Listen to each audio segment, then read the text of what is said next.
సెంటిమెంట్స్‌కు నెలవు cinema రంగమంటారు. తెలుగునాట పలు sentiments ఉన్నాయి.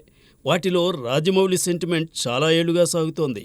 రాజమౌళి సినిమాతో గ్రాండ్ సక్సెస్ చూసిన ఏ హీరోకైనా తరువాత నటించే సినిమా పరాజయాన్నే అందిస్తుందన్నదే ఆ సెంటిమెంట్. అదైతే ఇప్పటిదాకా కంటిన్యూ అవుతూనే ఉంది.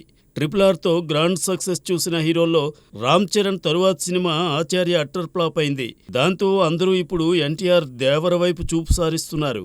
ఆ సినిమా ఫలితం ఎలా ఉంటుందో కానీ ఇలాంటి సెంటిమెంట్ తమిళనాట స్టార్ హీరోస్ తలుపు తట్టింది. జైలర్తో బంపర్ హిట్ చూసిన రజనీకాంత్కు తరువాత ఆయన కీలక పాత్రలో రూపొందిన లాల్ సలాం చేదు అనుభవాన్ని మిగిల్చింది. కమల్ హాసన్ భారతీయుడు 2 పరాజయంతో ఈ సెంటిమెంట్ నిజమే అనిపిస్తోంది. ఎందుకంటే ఈ సినిమాకు ముందు కమల్ నటించిన విక్రమ్ బిగ్ హిట్గా నిలిచింది. అలా టాప్ స్టార్స్ బంపర్ హిట్స్ తరువాత ఫ్లాపులను పట్టుకున్నారు. టాప్ స్టార్స్ కమల్ హాసన్, రజనీకాంత్ తీరేలా ఉంటే యంగ్ హీరోస్ జయం రవి, కార్తీ కూడా వారి బాటలోనే పయనించారని తెలుస్తోంది. మణిరత్నం తెరకెక్కించిన పొన్నియిన్ సెల్వన్ 2 భాగాలు మంచి వసూలు చూశాయి.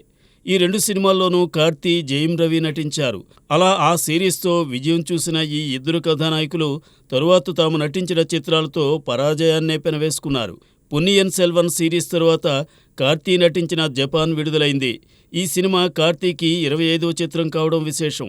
అయినప్పటికీ బాక్సాఫీస్ వద్ద జపాన్ బోల్తా కొట్టింది. అదే తీరున జయం రవి నటించిన సైరన్, ఇరైవన్ చిత్రాలు ఆకట్టుకోలేకపోయాయి. దీంతో ఇంతకుముందు ఇలా సాగిన తమిళ హీరోల జాబితాను రెడీ చేస్తున్నారు సినీ ఫ్యాన్స్. వారిలో సింబు కూడా 2022లో గౌతమ్ వాసుదేవ్ మేనన్ దర్శకత్వంలో నటించిన వెందు తనిందతు కాడుతో మంచి విజయాన్ని మూటగట్టుకున్నాడు. తరువాత వచ్చిన సింబు మూవీ పత్తుతల మంచి ఓపెనింగ్స్ చూసినా ఆశించిన స్థాయిలో ఆకట్టుకోలేకపోయింది. ఇలా ఓ హిట్టు తరువాత ఫట్టు సెంటిమెంట్ ప్రస్తుతం కోలీవుడ్లో రాజ్యమేలుతోంది.